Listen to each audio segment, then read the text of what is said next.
Our listeners probably don't know much about you. I've known you for a long time, and you were born in Berlin, but primarily raised in Rome. And you did your studies in Munich. How did your upbringing shape your path into the automotive world? Where did all this come from? My father was a diplomat, so we moved to Rome when I was a baby. And I was always more into motorcycles as a kid, because growing up in Rome, there was no helmet law, so there was absolute freedom. It was really, it was still the same. It was, different, but it was a good time. So, and I was very much interested in history and politics, so I studied political sciences, and I wanted to become a professional soldier. So I volunteered, went to the paratroopers, and then I discovered after 2 years this is not my destiny, and I left as a lieutenant. And I finished my studies in political sciences in Munich. And for me it was a no-go to go into journalism or politics or diplomacy or staying at the university. So I had to reinvent myself because my dream changed over the years. So by chance I started to work in the automotive business. I had a trainee in Mercedes, and then I went to Fiat Auto, and then they called me to run Lamborghini. And at the beginning I was also a bit, not scared, but I said, I'm happy with what I'm doing now.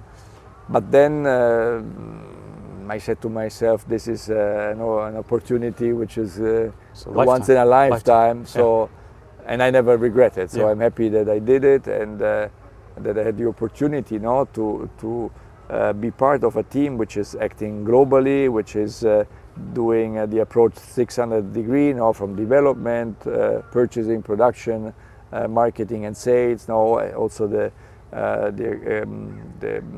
economics or the responsibility for profit of the company. So this is something which for me is where I feel blessed, because I had the opportunity to be there or to get in. You couldn't have imagined sitting here today and going back to the start, I would imagine.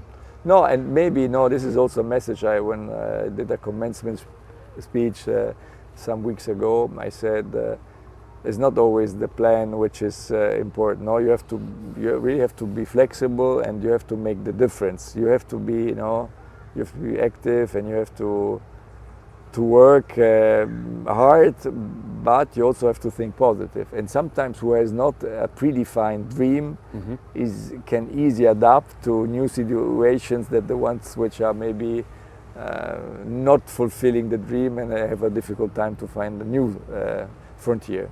For me, it was happening with as I said, with my military stuff. But at the end of the day, I'm happy how the things worked out. No? Yeah. Could your parents have imagined that you would be running a car company at some stage? No, but going from being a father who was a diplomat. My father always told me he wanted me to study engineering, but I was more into history and politics, all related. Right. And they gave me always the freedom to decide, and but they were proud. My father passed, but my mother is proud that I doing what I'm doing.